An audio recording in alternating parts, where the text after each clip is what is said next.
rankiwa nje, siyathathwa nje as women.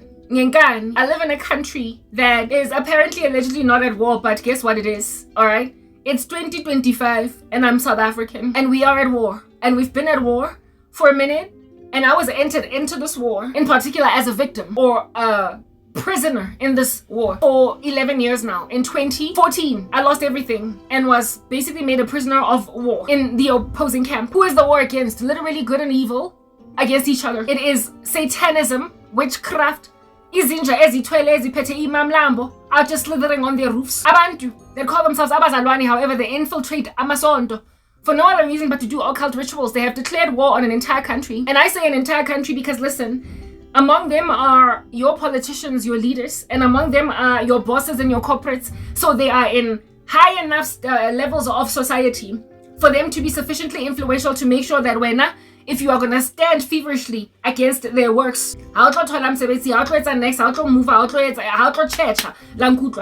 there is such a hard knock war against the body of Christ in South Africa by these cults for no other reason but the fact that strategy sabo is thwarted by the Tapelotsa said group of people. We are hindrance, what the Bible calls a restrainer.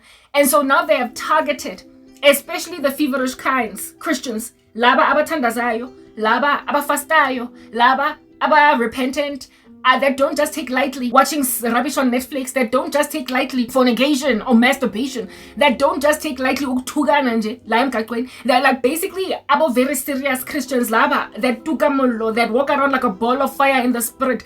Aseke gore target taking because we are the remaining hindrance to ntho ba batlang we fetsa, and they have made out of the women in particular in this clump of persecuted Christians basically meat for the eating.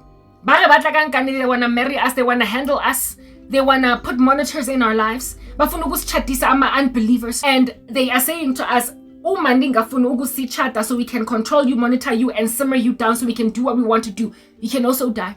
So they're trying to induce suicide in Christians, and they're also trying to induce walking away from God or else. And it's happening at such a prolific scale that the whole nation is now a stench up the nostrils of God, because there's not enough Christians here, to a point, from what the Lord has shown me, that he is going to make like God in the days of Lot and Sodom, and take out a few in the rapture of us South Africans, and you left daughters of God at the mercy of licentious men.